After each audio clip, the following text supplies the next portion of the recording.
Thank you all so much for coming out tonight to hear me talk about war for probably the next hour. I know it's now is the most fun topic, but this I think is very important, and it's really a part of our national conversation right now about what we're going to do in Ukraine. Really what I'm going to be focusing on is Putin's invasion of Ukraine, but the greater American proxy war that we've been waging against Russia for the past couple of decades. And so to start with the fall of the USSR in 1990, Ukraine becomes a nation. And if you go back, this is a map of Europe pre-World War I. You can see Ukraine back up here is well a part of the Russian Empire. Post-World War II, Ukraine right here, well a part of the Soviet Union, right? And so whenever Ukraine becomes its own independent state, there's going to be a lot of complications to that. And in fact, George H.W. Bush didn't want Ukraine to become its own independent state.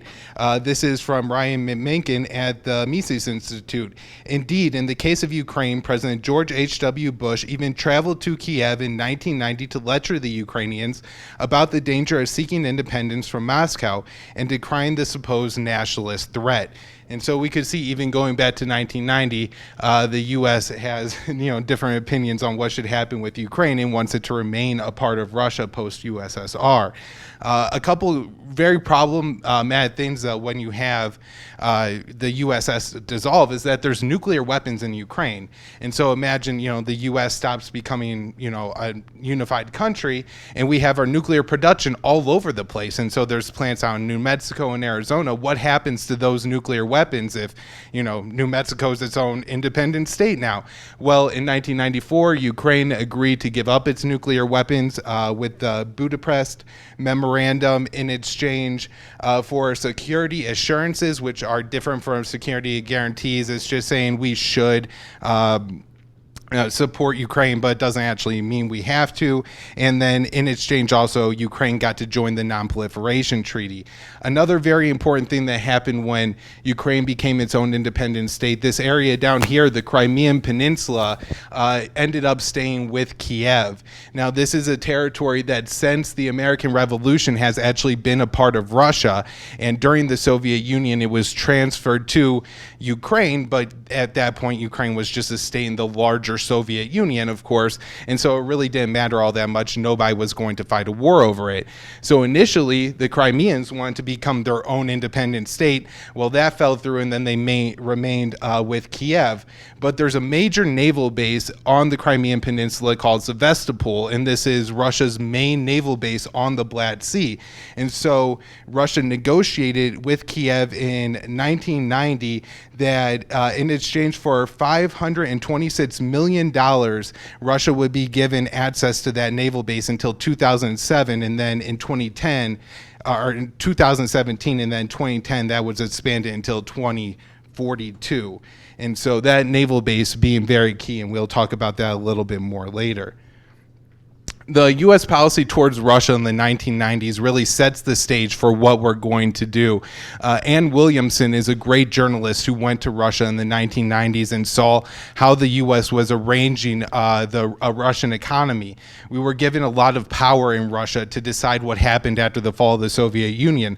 What the American genius economists decided was the best solution was to take all the property of the Soviet Union, divide up and estimate the value, and then give all the citizens a voucher to buy some of the equipment that would go up for auction. Well, they did, of course, and initially they only put up low value items. And so the people who were poor were either forced to exchange their credits that they got for like food and things like that in major banks, and people who had access to Western funds were able to buy up the majority of the credits. And then later on, they end up putting everything on the open market, and people were able to buy up a lot of assets extremely cheaply, and this led to two major rounds of inflation in Russia in the 1990s, 80% inflation at one point, and actually the standard of living declined so much in Russia that the average life expectancy for males dropped 5 years.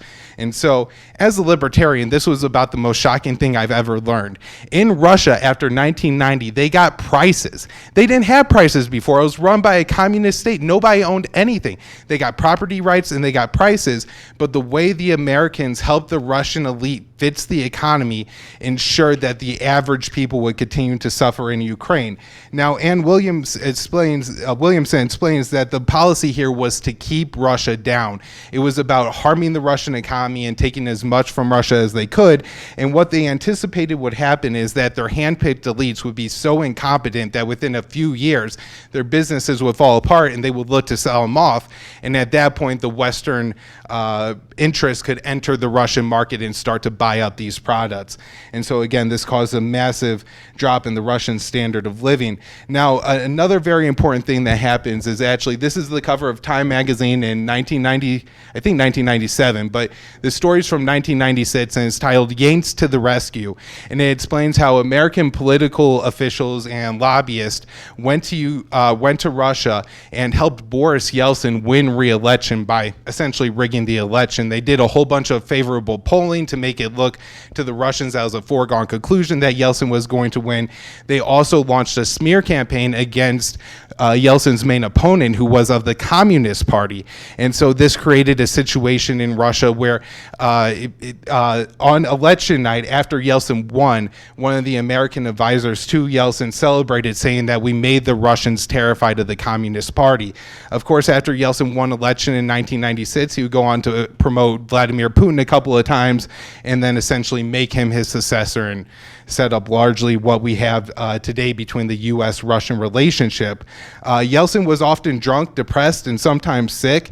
He was not a good leader whatsoever. Russia was extremely corrupt at the time, and yet he was able to remain in power for 4 more years because of the American policy. All right, so then we have, this is George H.W. Bush's promise to the Soviets, or the declining Soviet state and new Russian state. And he told Mikhail Gorbachev, the first Russian president, last Soviet premier, that NATO would not expand 1 inch eastward if Germany was allowed to become reunited. And so Russia said okay to Germany becoming reunited and becoming a unified NATO member state, and in exchange, NATO wasn't supposed to expand, but it only took a couple of years, and Bill Clinton added Poland, Hungary, and the Czech Republic. So it takes NATO only 7 years to consume Warsaw, which of course the competing Warsaw Alliance was the Cold War. And even Boris Yeltsin, who just had Clinton's help getting elected, denounced this move as unnecessarily provocative. But George W. Bush really stepped over the line, adding Estonia, Latvia, Lithuania, Bulgaria, Romania, Slovakia, and Slovenia into NATO. Bush also put Ukraine and Georgia on the path to NATO membership. And if we look at a map here, we could see that the U.S. is well moved into the former USSR at this point, and Ukraine and Georgia, the 2 countries in pink here that are designated to one day become NATO member states, are within a few hundred miles of major Russian cities. Russia sees this as a clear red line. In fact, the current CIA director, but at the time he was working in the State Department, William Burns, said that Ukraine entry into NATO is the brightest of all red lines for conversations with key Russian players, from knuckle draggers in the dark recesses of Kremlin to Putin's sharpest liberal critics. I have yet to find anyone who views Ukraine in NATO as anything other than a direct challenge to Russian interest. Also at this time, we have George Kennan, who is the person who came up with the NATO containment policy during the Cold War, right? We got to fight in Vietnam and Korea to prevent the expansion of the USSR, predicting that NATO expansion would eventually upset Russia to the point that Russia would intervene in Ukraine and a civil war would break out, and then the Americans would cry Russian aggression. And so that's essentially exactly how it's ended up playing out. Now, Barack Obama went on to add Albania and Croatia to NATO, and Donald Trump added Montenegro and North Macedonia. Now, Joe Biden has kind of dropped the pledge for Ukraine to become a NATO member state with the Russian invasion. But at the same time, our Secretary of Defense, Lloyd Austin, is saying that one day Ukraine could join NATO again. And we also have Joe Biden strongly supporting adding Finland and Sweden into NATO. And if we look at the border, Finland, this wasn't even on the map when I had, that's a major long border with Russia. It's almost going to double the Russia-NATO border. So this guy, John Bolton, did some real damage to the U.S.-Russian relationship, and this is extremely important.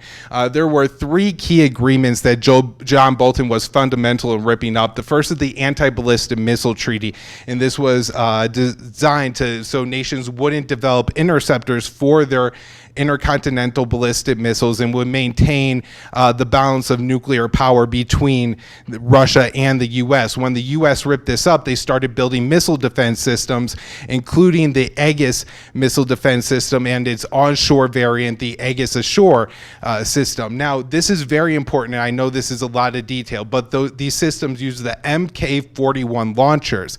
And yes, those can fire interceptor missiles to maybe shoot down a Russian ICBM, but they could also fire nuclear-tipped Tomahawk cruise missiles, and the U.S. has moved those placements into Poland and Romania, giving Russia about a 5-minute time before those missiles could reach their capital city.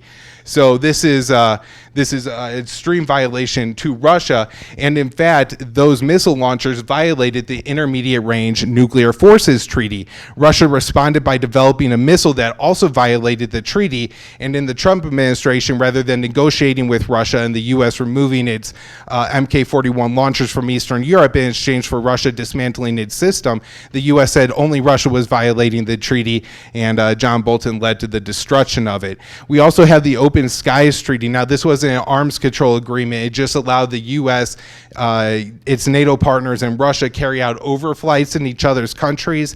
And so this ensured that people were following the other arms control agreements that we had together.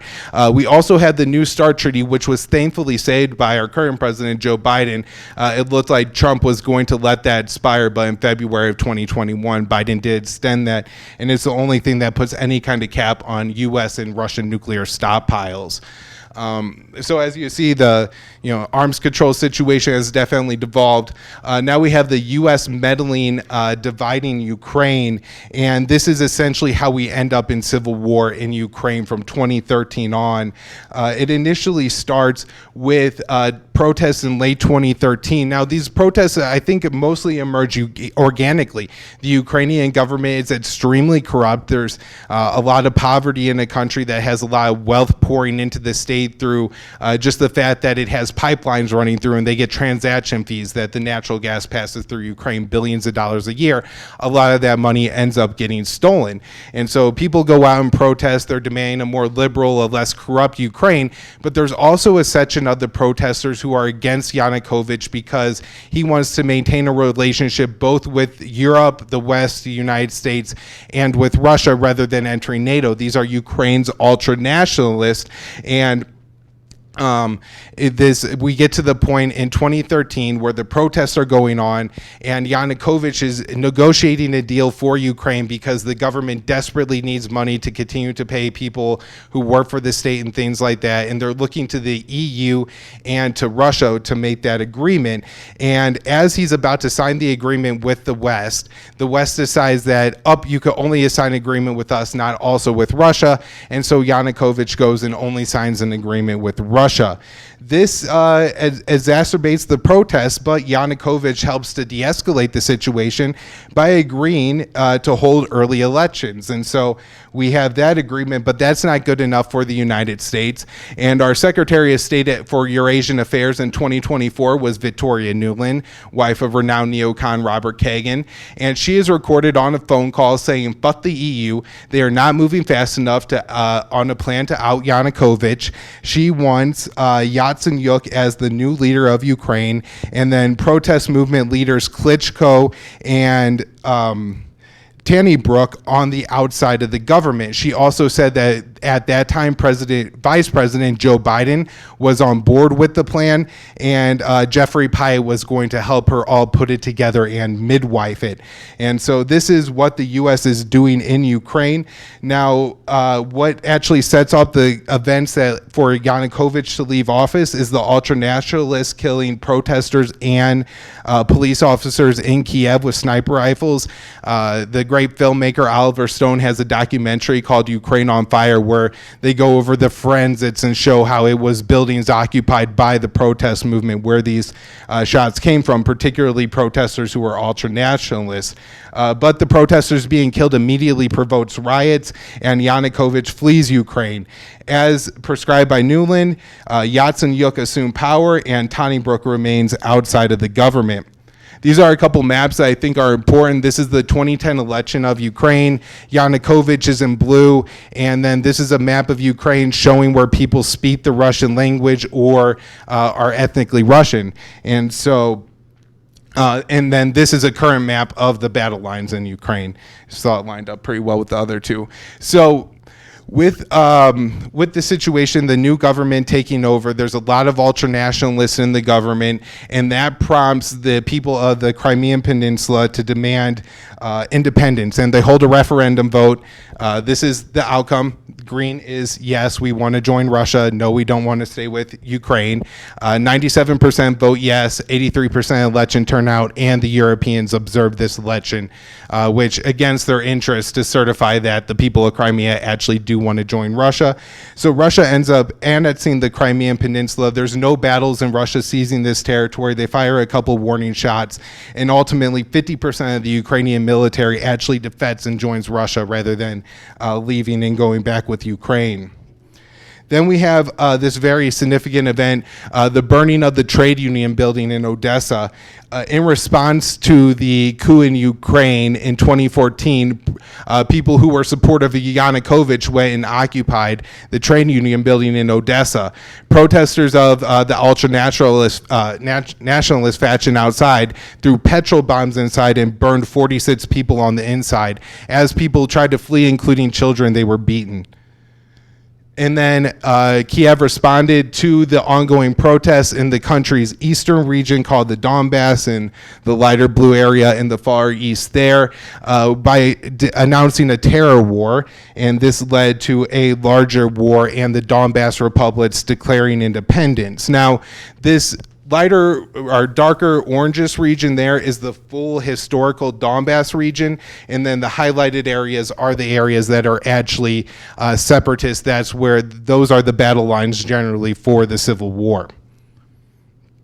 So the civil war starts in 2014. A few thousand people initially die in the fighting, and then an agreement is negotiated in 2015 between France, Germany, Ukraine, and Russia.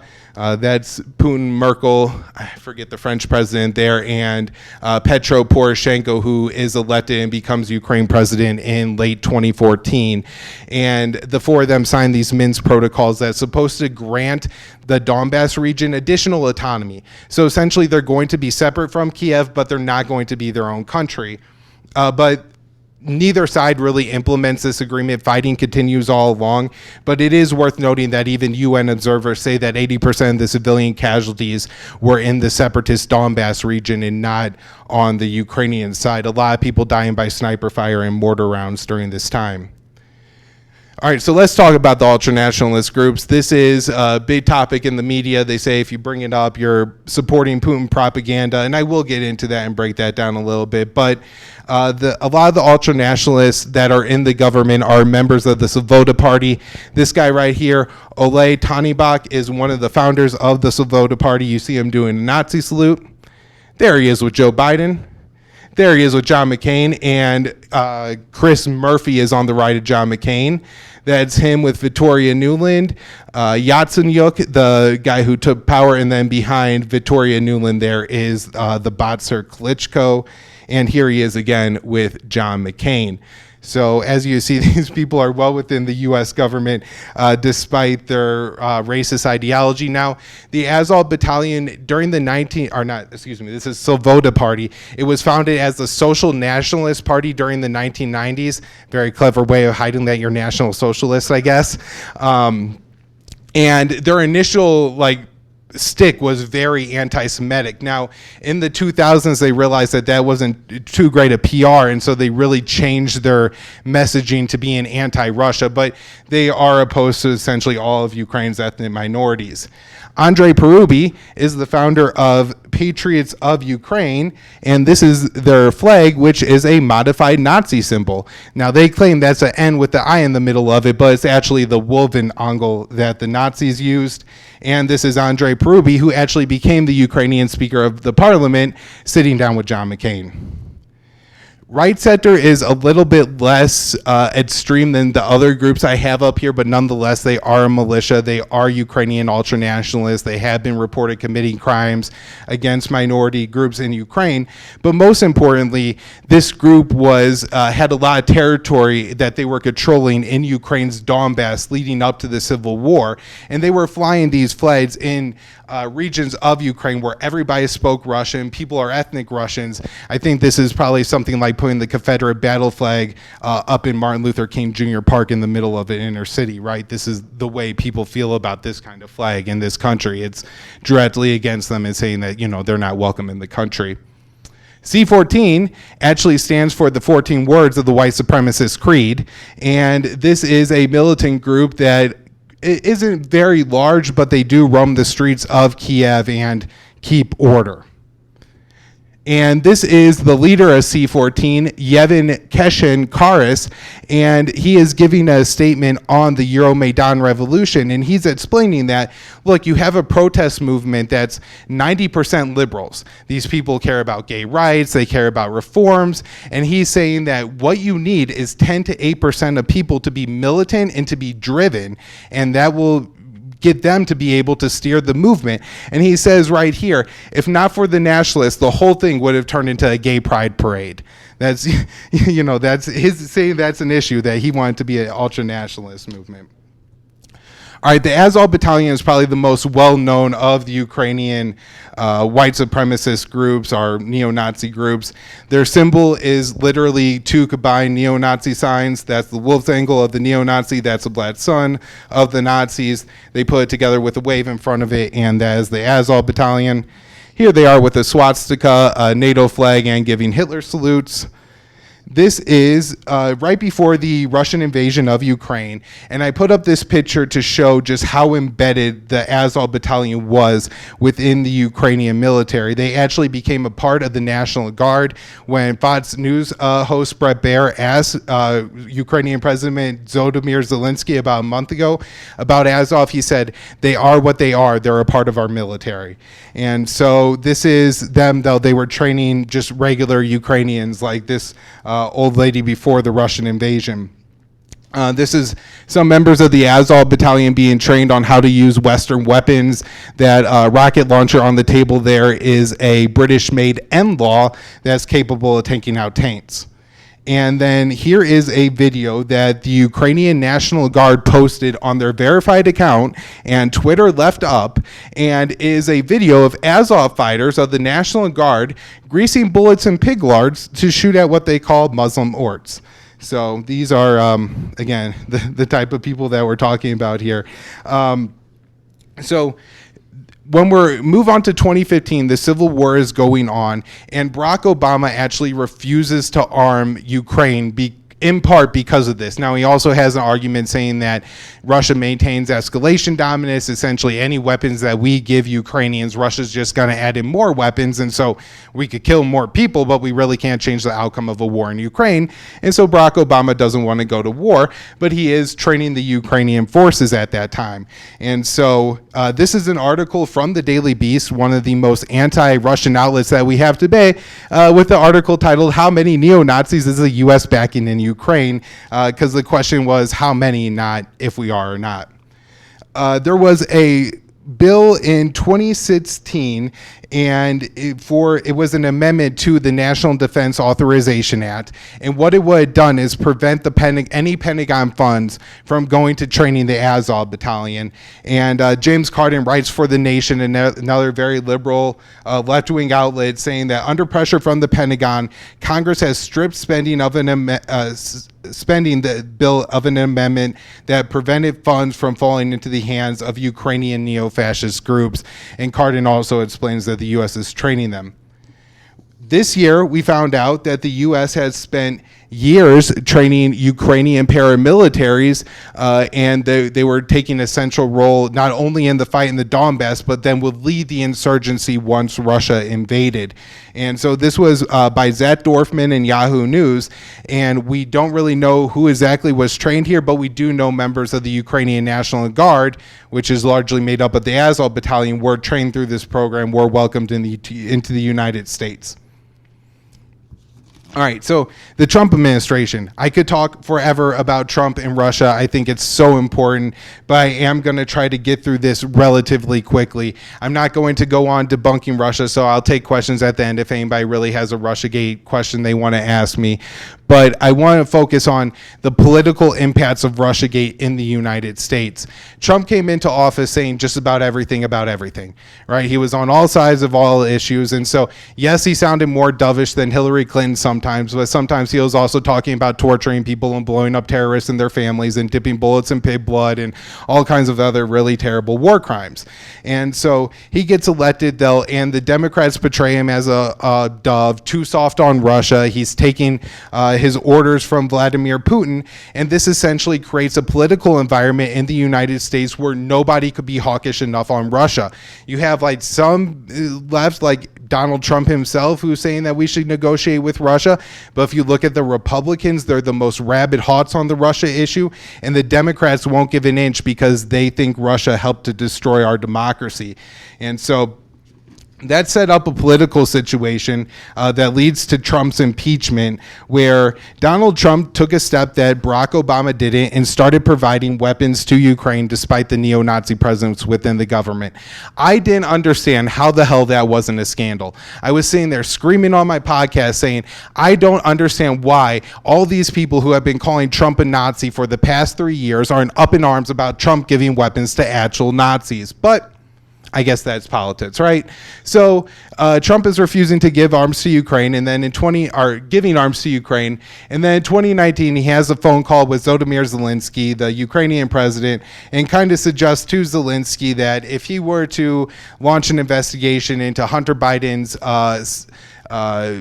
position at Burisma, the Ukrainian natural gas company, then he would be able to meet with Trump in Washington, D.C., and then there were some questions about whether Trump would actually hold up military. Now, all the military officials have said that, look, military aid typically takes months and months to get into a country, and so Trump saying this and then instantly going back on it didn't change anything as far as giving weapons to Ukraine, but nonetheless, he was impeached over this, and the call is somewhat inappropriate, although I do think this is within the realm of politics. I mean, don't forget, there was a special prosecutor in Ukraine who was investigating Burisma, this company that Hunter Biden worked for, and Joe Biden bragged about going to Ukraine and leveraging $1 billion in aid to get Ukraine to fire that particular prosecutor. So the House votes to impeach Trump, so the trial goes to the Senate. At the Senate, the Democrats call witnesses, and they make it very clear that this isn't about Trump leveraging the weapons to go to Ukraine. This is about Trump merely at any point in time saying that the weapons weren't going to Ukraine. They stated that it was the interagency policy for these weapons to be shipped to Ukraine, and that we had to fight Russia over there so we didn't have to fight them over here. This lunacy from the Bush administration made its way into the Democratic Party during the impeachment of Donald Trump. Ultimately, he's exonerated in the Senate. And there's one more really important thing that happened in the Trump administration, and this is the Kerch Strait incident. So once Russia annexes the Crimean Peninsula, the Kerch Strait, both sides of the waterway that links the Black Sea to that smaller body of water, the Sea of Azov, is under Russian control, and they enforce new rules for crossing that. Petro Poroshenko at the time is about to lose an election to Zelensky, and he decides that his ships are going to start ignoring the Russian orders. Those ships get fired on by Russia, and he demands that the U.S. get involved. Fortunately, we decided not to, but I do think that's going to have an impact on the Russian battle plans and the invasion that we'll talk about in a minute here. All right, so next up, we got President Joe Biden. He takes office, and he makes Ukraine a de facto NATO ally. I really think this is probably the most important development leading up to the invasion. Now, the good news, as I said, Biden comes into office and extends New START, and then he does the worst thing, and he carries out these war games called Defender Europe 21, and he puts about 37,000 troops into former states that were either a part of the USSR or a part of the Warsaw Pact, and carries out war games simulating various invasions. The Russians absolutely lose their mind, demand the U.S. stop doing this over and over again. They're even carrying out these war games in Ukraine, and it leads Russia to carrying out a pretty large military buildup in March within Russia, but on Ukraine's border. This leads the Biden administration to start making statements like, we will defend the territorial integrity of Ukraine. We support the sovereignty of Ukraine. We will, give arms to support the sovereignty of Ukraine. And at times, it sounds like the Biden administration is saying, we're going to go to war to defend Ukraine from Russia, although they stopped relatively short of saying that. But Ted Galen Carpenter, writing in The American Conservative, explains that all the U.S. obligations that they have made to Ukraine, training their forces, providing the security assistance, they provided a whole bunch of what they call democracy stabilization funds for the Ukrainian government, which is basically money for whoever the U.S. lights in Ukraine to use to help their political campaigns, to buy influence and things like that. And so Ted explains that this essentially makes Ukraine a de facto NATO member. And this is crossing the key Russian red line, as I pointed out. And again, this is from the current CIA director, former State Department employee William Burns. He's not somebody who's giving Putin's point of view when he's saying that this is a firm all around Russian red line. Everybody, not just Putin and his hardliners, but even the liberals who oppose Putin in Russia are against this Ukraine joining NATO. So Biden's stepping all over that key red line, and then in November, Russia starts their military buildup, and the U.S. responds by signing an agreement with Ukraine, saying that you will definitely become a NATO member. And then Biden sent Lloyd Austin to Ukraine and Georgia to tell them that they were going to become NATO members. Maybe the last off-ramp to avoid the Russian invasion of Ukraine was the December 17th security proposal that Russia sent to the U.S. and NATO. A lot of the things on this list I think are pretty reasonable. An increase in diplomacy through the Russian NATO Council. NATO responded to this by expelling the Russian diplomats at that council. When it asked NATO to draw down forces in Europe to the 1997 levels, this is asking the U.S. to move NATO forces out of countries that were once a part of the Warsaw Pact or a part of the USSR. We completely declined on that. A return to the INF Treaty. This is the only issue in the Russian security proposal that the U.S. really responded to.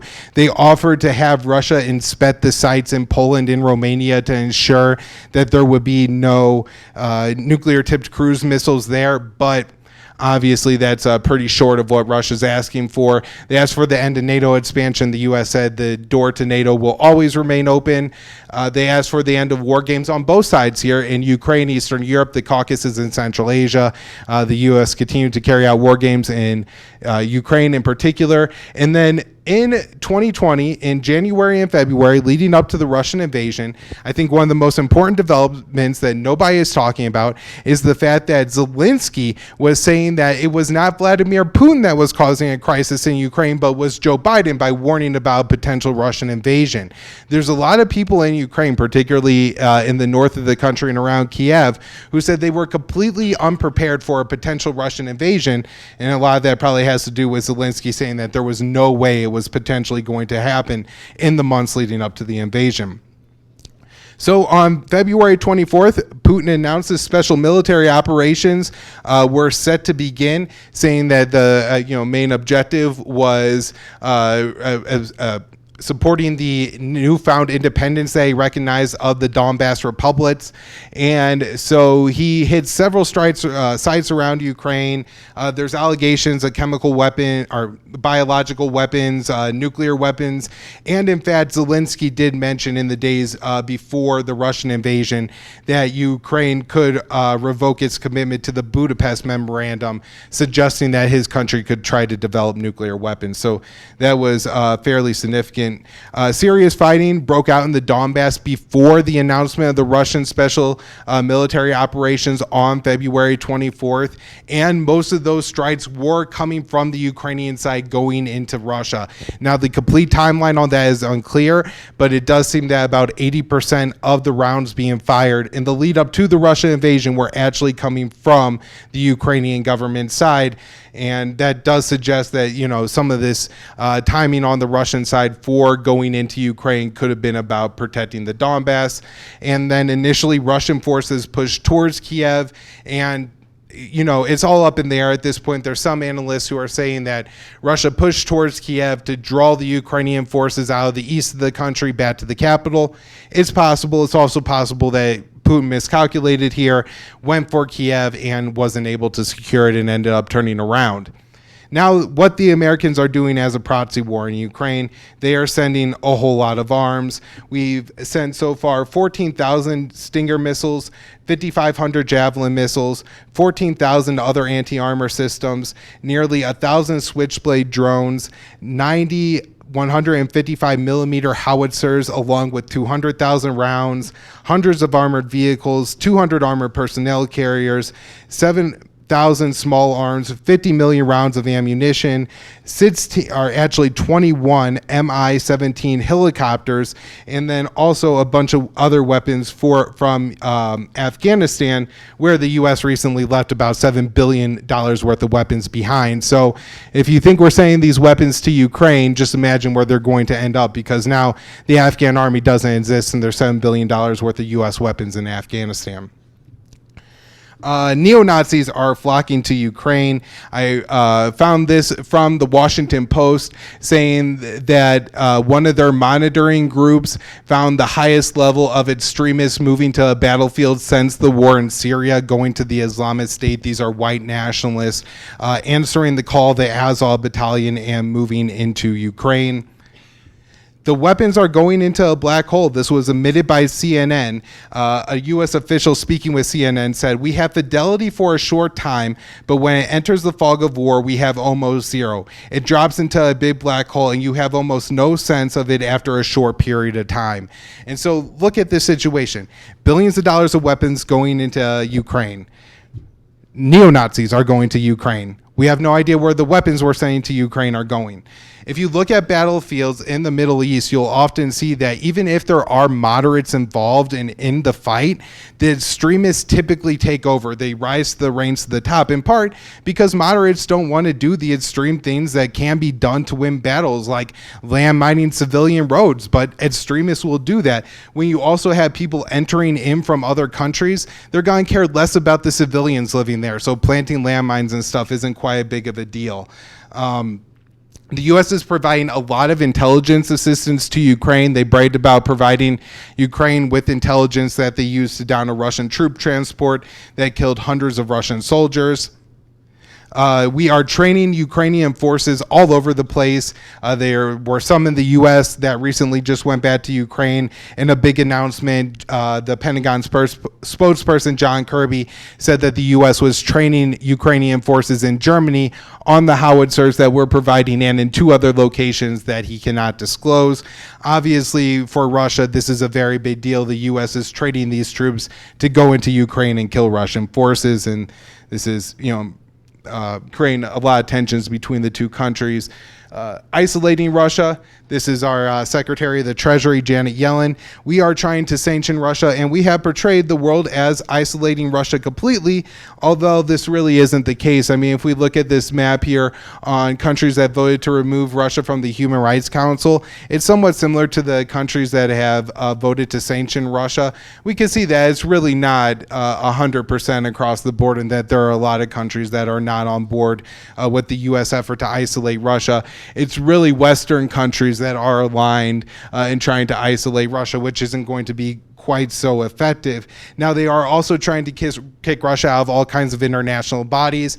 And one of the most high school things I have ever heard coming out of international work, U.S. and European officials are walking out of all meetings once Russian officials start speaking.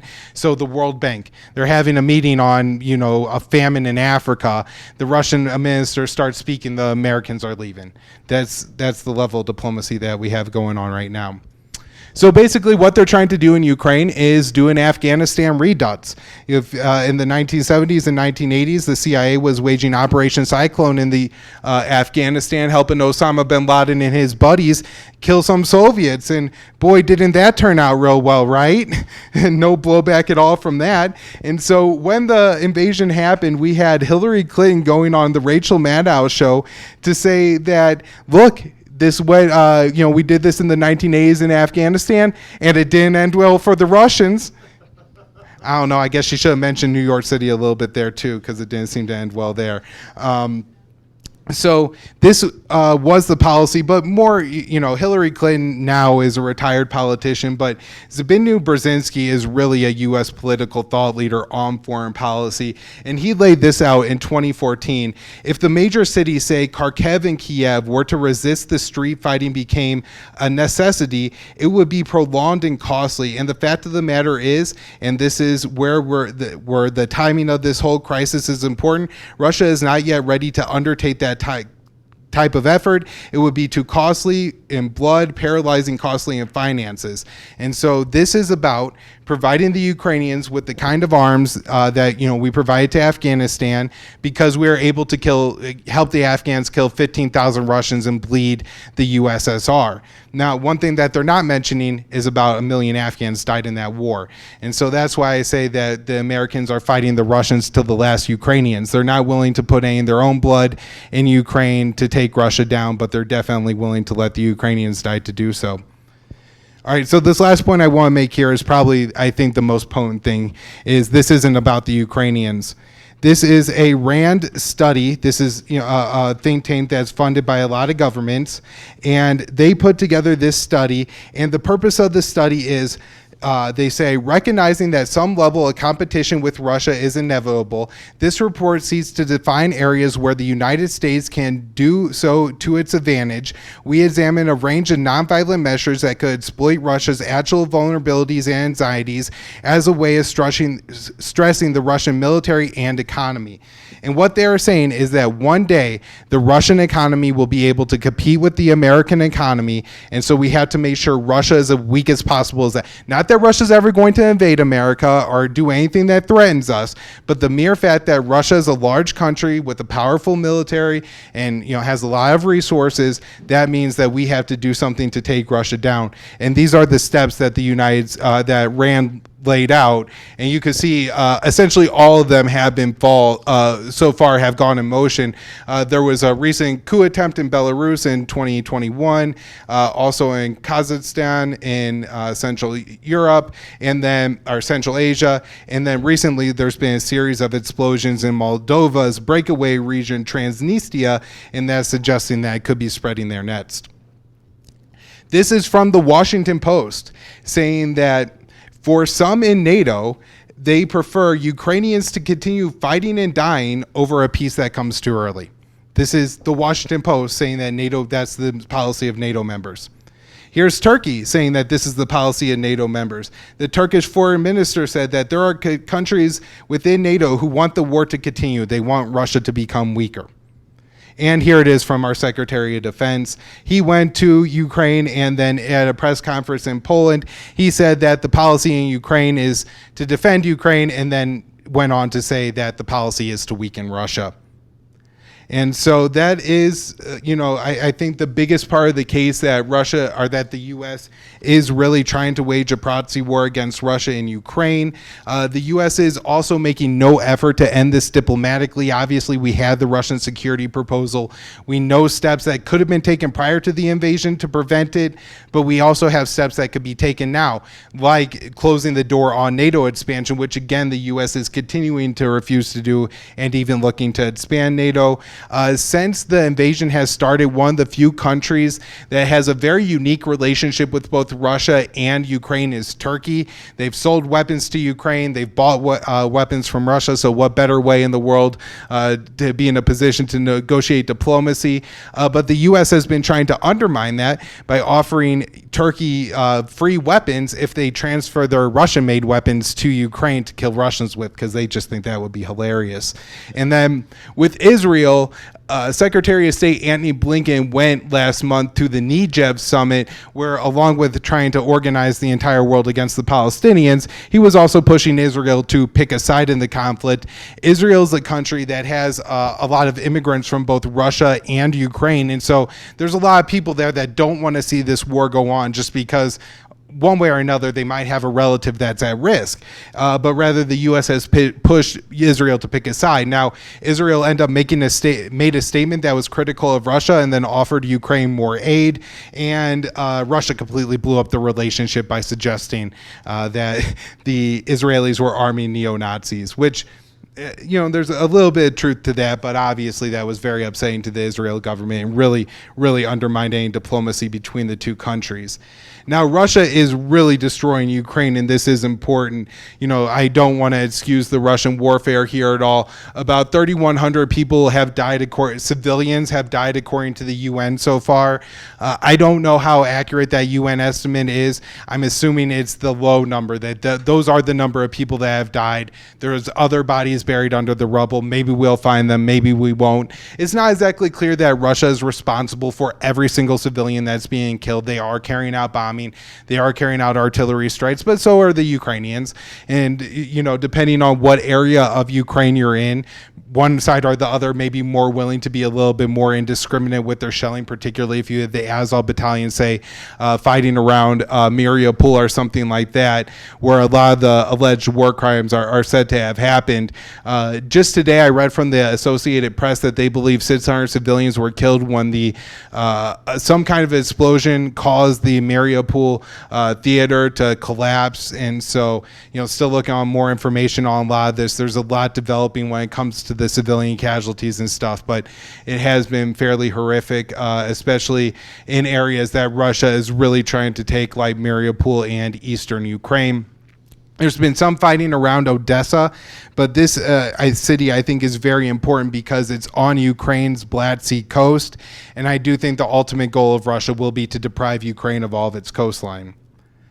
So I want to take a minute to talk about the great Ukrainian democracy, and the first with this movie by starring Ukrainian President Vladimir Zelensky, Love in the Big City 2, a very exciting rom-com, banned in Ukraine because it's in the Russian language. So there's a couple interesting things there. First of all, before Zelensky became president of Ukraine, he didn't really speak Ukrainian. All of his movies and TV show, Servant of the People, are in Russian. In fact, you could find a lot of people in Ukraine complaining about the show Servant of the People because only backwards hillbillies speak Ukrainian and all the serious politicians speak Russian. So, but anyways, a member of the Sloboda Party ended up as head of the Ukrainian Cultural Ministry, and that person gets to assign ratings to movies. And so if he deprives a rating to a movie, that means you can't see that movie in Ukraine, and that's what happened to the current president's flick there. Ukrainian President Volodymyr Zelensky nationalized the country's media after the Russian election and also banned 11 political parties, including the largest Ukrainian opposition party. And then just yesterday, I saw the Associated Press reported that they were following around a team of Ukrainian soldiers, rounding up people at gunpoint for making posts on social media that were too pro-Russian. All right, so this is the last thing I have, I think, which is just going over, I think, some stories that are pretty important, that have led to disinformation being spread and things that I also think are narrative control, trying to set the allowable discourse in the United States. So I want to talk about Snake Island and Ghost of Kiev, kind of on their own real quick, because this is something that I wasn't surprised about, right? The Ukrainian people, the Ukrainian government is looking to rally its people. And so having some heroic fighter pilot who shot down 10 Russian planes sounds really cool. And, you know, that's going to trend on social media and it's going to get some people down to the recruitment centers and things like that. But, you know, understanding how modern warfare works, a Ukrainian in an outdated plane is not going to shoot down 10 advanced Russian jets and not get shot down itself. Most of the Ukrainian runways were destroyed at that point. Most of the Ukrainian Air Force was destroyed at that point. There was no way this was happening. But if you turned on Fox News or CNN, the host would tell you the Ghost of Kiev is keeping Russia from dominating the Ukrainian skies. This beautiful warplane that America has helped to maintain is helping to save the lives of Ukrainians. Completely false. Snake Island, again, completely false. Well, not completely false. There were people on Snake Island. They did tell the Russians to go away, but rather than getting blown up, they all surrendered. So it's not quite as heroic of a story as the Ukrainian government would like to pretend, but at the same time, you can understand the Ukrainian government spreading those stories. What's unacceptable is our American media spreading these stories. They should be telling the truth to us. They're not trying to propagandize us, but yet they told us stories that were clearly Ukrainian government propaganda. So that's really problematic. The disinformation board, I'm sure most of us know about this. Nina Jankowicz, Miss Mary Poppins, seems a lot, is now ahead of determining what is and what isn't relevant information in the United States. More seriously, she has previously worked for the Ukrainian government, so that seems to be a major conflict of interest here. But also, she's just been flat out wrong on things. She said the Hunter Biden laptop was Russian disinformation, which is completely 100% not true. Every news source has now verified that those were authentic emails. Russia has waged this war saying that they are carrying out denazification in Ukraine. This is bullshit. So this is something that a lot of people, even in the anti-war community or the libertarian community, will repeat. This is the same as saying that George Bush was really waging a war on terrorism. Yes, there are Nazis in Ukraine. Yes, Russia would like to kill some of the Nazis in Ukraine. No, this war is not about the Nazis in Ukraine. There are claims of genocide on both sides, both bunk. If you look at the number of people being killed in this war, it just doesn't raise anywhere near genocide levels. Both sides are allowing civilians to leave on humanitarian corridors. These things are always complicated in war times. They always get shut down. But at the same time, the corridors do open from time to time. People are not trying to just wipe out the civilian population. They're trying to conquer territory. And then I want to talk about condemning Russia here because, look, I'm an anti-war activist. I oppose all war. I mainly oppose American wars, though, because those are the wars that my tax dollars go to. Those are the wars that my elected politicians go towards. And, you know, it really got me thinking something. Has anybody in this room ever been asked to condemn an American war? Has anybody ever went up to you and said, condemn the Iraq war or you're a bad person? Condemn the war in Yemen or you're a bad person? All right, there's one for Vietnam. I wasn't alive then, so I can't go back that far. But I've never once been asked, and I weigh in on foreign policy conversations all the time. Never a question, even though my tax dollars go to these wars. You know, the elected people of the places I live, they vote for these wars. Why am I not demanded to condemn American wars? But if I want to have any opinion at all on the war Russia is waging in Ukraine, I have to automatically condemn it. It's about narrative control. It's about anybody who has to condemn Russia, then it implies that you have some kind of sympathies for Russia. And of course, it just sets the standard that this is particularly bad or evil when this is a war. Wars are bad. Wars are evil, right? But the U.S. killed far more people in Iraq by now. We were carpet bombing entire cities. 15,000 people died in the first 3 weeks of that war. If you look at wars like Yemen, where there's 400,000 people that have died in the past 7 years, but over 200,000 of them are children. Again, nobody ever is asked or pressured at all to condemn any of those interventions, and yet this Russian one is the one we had to universally ban. Now, after the invasion happened, there were three major bans on PayPal: Consortium News, Minpress News, and Alan McLeod, who are all very important anti-war voices. Their accounts were frozen, so tens of thousands of dollars PayPal stole from these people. And the good news is, actually, just before I came here today, I was talking to some people, and PayPal is going to release the funds for sure, and then they're going to talk to them about being re-allowed on the platform, or at least long enough to like switch off the recurring donors and things like that. So some pressure worked, and I could end on some good news there.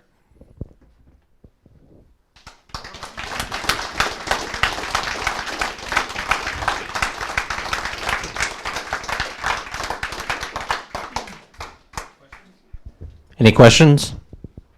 I'm going to walk around, wait for the mic. Hi. Thank you for speaking tonight. It's very interesting.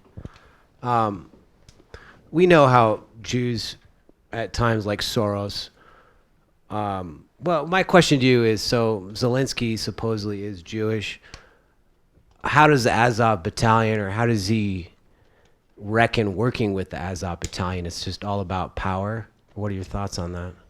Yeah, so I mean, I don't know anything overall about the Jewish people, but Zelensky is Jewish, and honestly, the Azov battalion is more anti-Russian than they are anti-Jewish. I think this is like a concern, like a confusion with the term Nazi. It's Aryan supremacy. They believe in the ethnic supremacy of the Ukrainian people, and that means Jews, Russians, Poles, whoever the hell, are all lesser than them, and that the Ukrainian state should be for the Ukrainian people.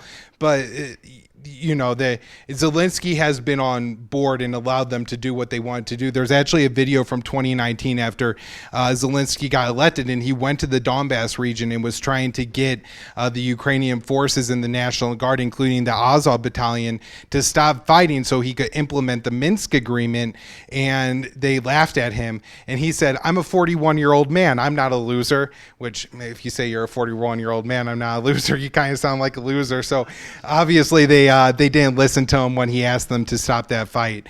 And yeah, so they're essentially able to continue operating, and as long as they'll allow Zelensky to remain in power. There is a lot of people, even within the Ukrainian media, who have said that one of the reasons that Zelensky couldn't, let's say, recognize the Russian annexation of the Donbass or of the Crimean Peninsula or the independence of the Donbass region is because the Ukrainian ethno-nationalist militants would then assassinate him because, he's giving up the homeland to Russia. I'd like to add to that. We've discovered so many things in the last 2 years, truth seeking, and it's an interesting documentary on Rumble and whatnot called Europa, The Last Battle. It's kind of portraying how World War II happened and started in the view of Germany's eyes. Fascinating. That's not to say that Hitler wasn't a genocide, a maniac and a killer. He was. But it would kind of shed some light on some interesting aspects that you might have wondered about. There's always some interesting questions I've had of World War II, and it kind of filled in some gaps. Europa, The Last Battle. Check it out. Anybody heard of it? Next question. Thank you. I'm interested in how you do your research. How do you verify that a source is accurate? For example, you, and I would agree with you, say you can't really trust the mainstream media narrative, but at the same time, you're quoting articles, for example, from AP. So I'm wondering, do you look at one particular source? How do you vet the things that you're quoting in your presentation? Yeah, I mean, so it's challenging, especially anytime you're talking about war zone.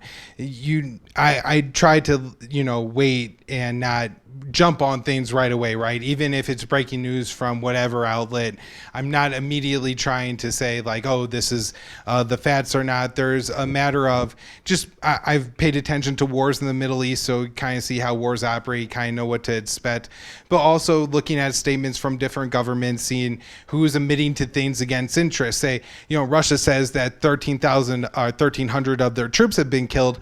I assume that means that 1,300 Russian troops have been killed at least, right? And so trying to take information that way. If CNN, who has been relentlessly pushing that we need to add more weapons to Ukraine, is now saying from a U.S. government official, we don't know where those weapons are going, that seems like some reporting against interest that I'm a little bit more interested in. On the AP, when it comes to like the collapse at the Mariupol theater, I'm unsure. They're saying 600. I think the Ukrainian government only said 300 for that event, and so it's kind of odd that the Ukrainian government isn't inflating that number as much as possible. So I'm very skeptical on seeing them round up dissidents. They actually had video footage of it, and so you could believe a little bit of what you see with your eyes. Looking for multiple sources to confirm something is also important, or waiting for governments to deny something, or an absence of denial could also be important. And so if the Pentagon isn't saying we know where the weapons are going, we feel like we have some fidelity in the country, that's some indication that they don't.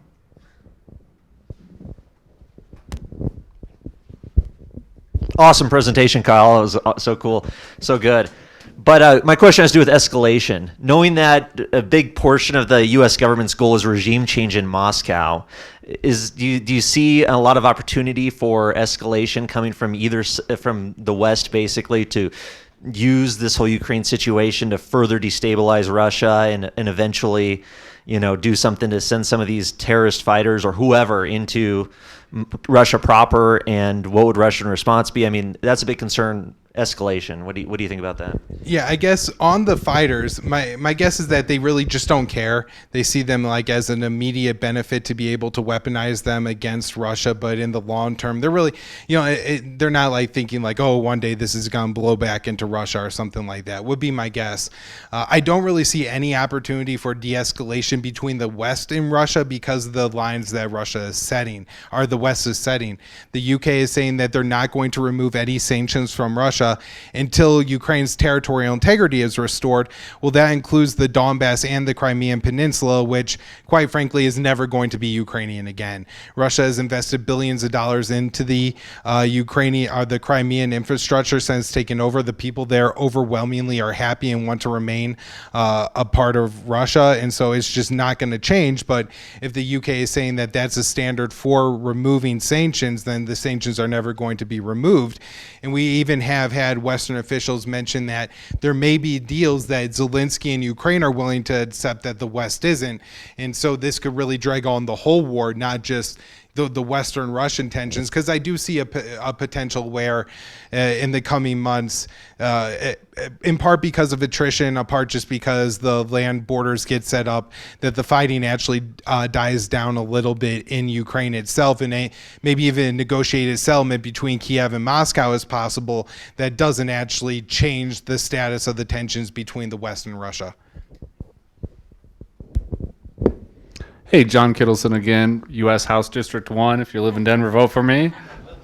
If you had to pick one thing of all the things you've researched and all the information you've come across, what do you think is the biggest misunderstanding that you wish you could clarify or you wish was more widely known? The Russian red line on NATO expansion to Ukraine. There was a Biden administration official who said after the Russian invasion that the U.S. never made Russia an offer on closing NATO expansion because they didn't think it was a serious issue for Russia. And it clearly is. I don't know how the CIA director wasn't in the room when those discussions were going on, because he, at least at the time, knew. Now, there's always the potential that William Burns is just a government sycophant, and whoever his boss is, he's just going to say whatever that person wants to hear. But I thought it's at least notable that this guy wrote a memo to his boss at the time, Condoleezza Rice, saying that this was the brightest of Russian red lines, and then now the Biden administration wouldn't even talk or concede that to Russia leading up to the invasion, a move that could have potentially stopped it. Hello. About 7 p.m., before I even entered the room for this meeting, I've read online that there's reports that Vladimir Putin is planning on having cancer surgery.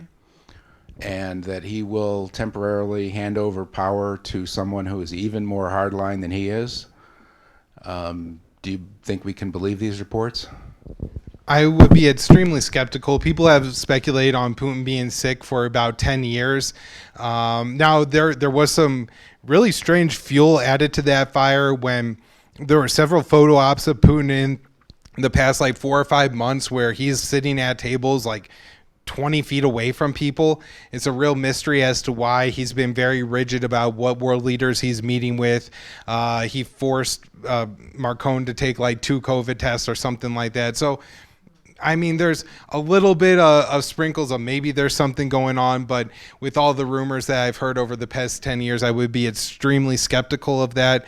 And, you know, anything's possible, right? He could have found out he had cancer last week, but it seems kind of unlikely that Putin, who is somebody who wants a firm hand on power, because the last time he relinquished power in 2012, he feels like the Biden or the Obama administration conned his replacement, Dmitry Medvedev.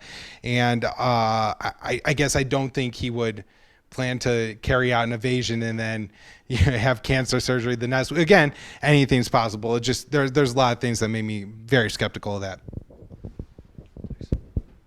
So a couple people I follow in alternative media, obviously there's a lot of things going on with this conflict, whatever people may think of it. But they're saying that one element of it is that as the COVID narrative collapses, which is, damaged supply chains, destroyed businesses, racked up debt, money printing by central banks, that in part there's the element of this being kind of a cover story. Because one of the people I was listening to said Putin had any time to invade Ukraine, could have at least attempted to in the last 8 or so years. And now he's just doing his role as part of the what many would refer to as the Great Reset. I've been hearing things about getting the this being a way of getting, first of all, being a smokescreen, kind of a cover story, and also getting the U.S. more with them sanctioning Russia against the access to the world reserve currency and so forth, more of a means of just weakening the global economy for more solutions that they offer to the problems that they created. What do you think in regards to that?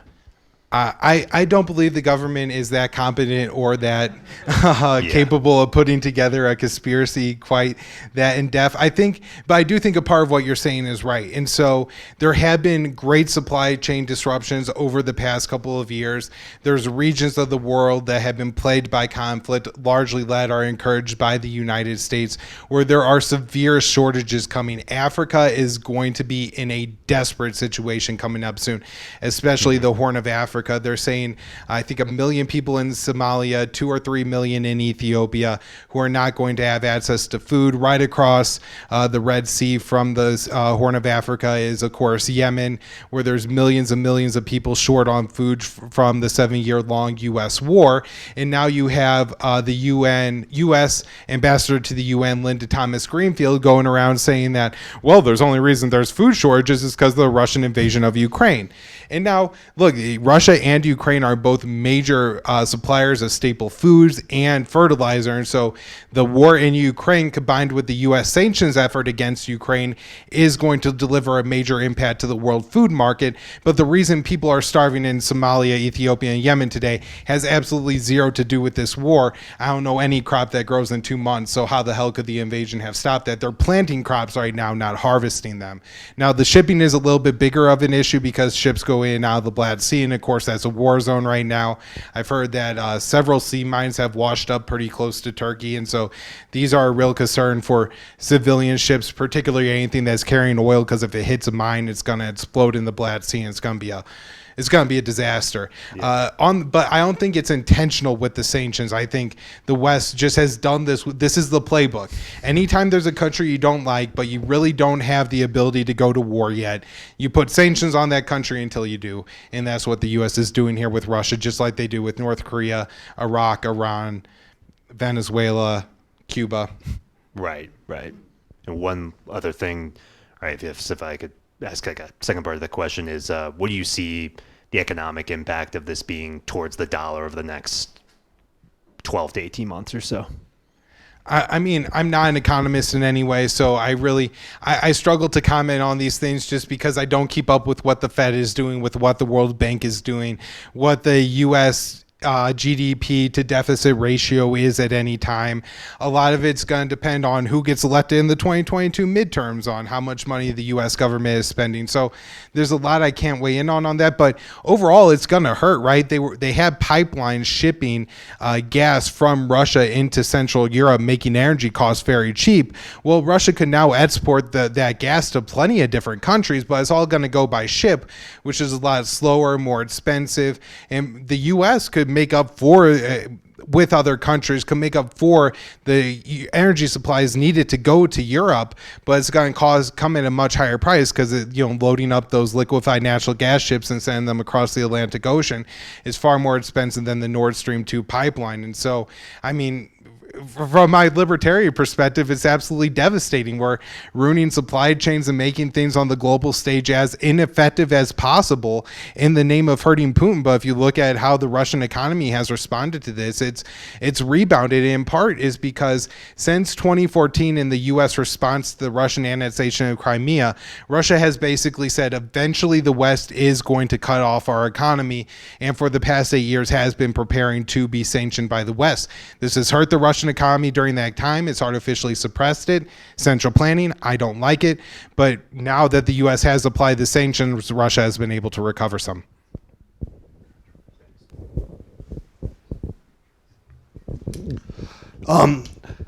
Why? So there are a million countries in the world that the U.S. or NATO could target with their aggression. Why does it have to be the country that is most likely to lead to nuclear war? Some people say like standard military industrial complex, graft, weapons contract stuff, but like there's so many countries. Why Russia? That's a great question. I think it goes back to the RAND study, where China and Russia are the two countries that could one day maybe compete with the United States. And because of that, the U.S. feels it has to take on those countries and artificially suppress them. And that's why Russia at this point. Not him. Just a quick question. What do you wash your hair with? Thank you. Just a mix of things.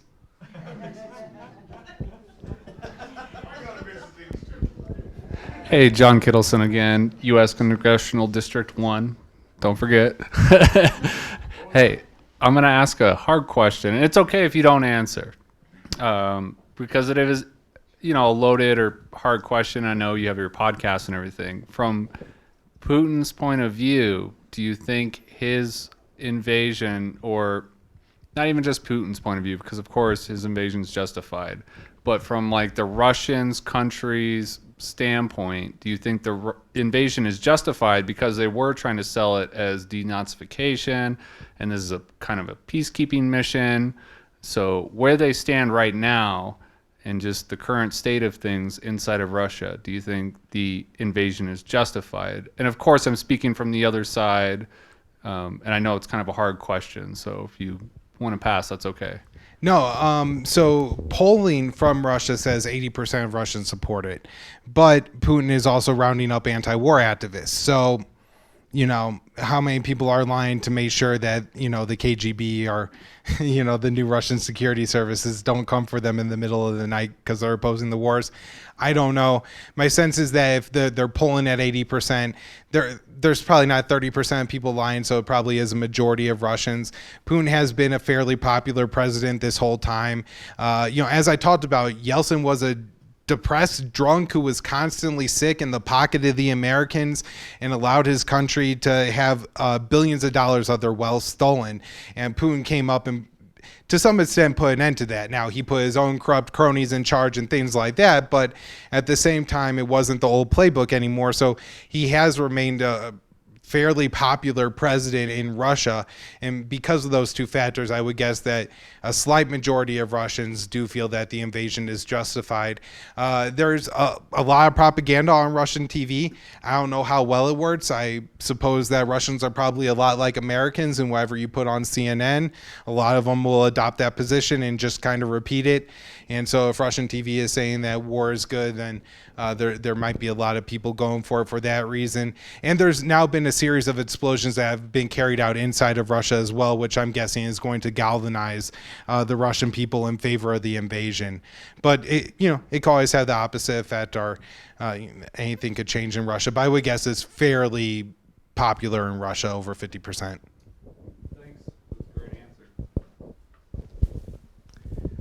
Thank you. My question is regarding NATO expansion. One of your earlier slides said that Secretary Baker had promised that with the reunification of Germany, NATO would not expand. I was looking that up and I couldn't find any confirmation for that. That is, there's nothing in writing like the Budapest Memorandum, for example. And if it was so important to Russia, why didn't they demand it in writing? And maybe it is, and if so, you could expand on that. But I also want to add that the counter-argument about Russia's fear of NATO expansion is that NATO never really represented any kind of imperialist threat to anybody. You could say Libya and maybe when Clinton went into Serbia and Bosnia, but it's not like Russia going into Georgia or Chechnya, for example. Plus, more that NATO for 70 years had the bomb in, prior to 1949 when Russia had it, and when Germany and the Berlin crisis was going on. The U.S. could have said, we have the bomb, get the hell out. We didn't. I'm trying to make a case that NATO doesn't represent the real threat. Plus, we can never get NATO, to even fund their own military. So how are they going to be expansionists in terms of conquering other countries if they're not even willing, to spend enough money to defend themselves? And then I think it wasn't until 1994 that the Baltic states and Poland, wanted to join NATO because they saw Russia as being a threat to them. Okay, I think you get the point. Thanks. Yeah, so I guess on the World War II argument, I would just add that immediately after World War II was several years before the Russian-U.S. relationship fell apart. I mean, the U.S. helped Russia defeat the Nazis in World War II. So that's, I think, a part of the reason that the relationship was initially like it was. On NATO, I mean, it's fought 4 aggressive wars and no defensive wars, so that would tell me it's more of an aggressive warfare alliance than a defensive one. There's tons of inter-NATO problems anyways. The U.S. has constant trouble reining Turkey in on a whole host of issues. And so I don't see how it could really be considered a defensive alliance in any way when it's expanded all the way up to Russia's borders and now includes former members of the Soviet Union. And again, crossing Russian red lines the whole time and waging aggressive wars in 4 different countries. I don't see how Russia would assume that that's anything but an offensive threat.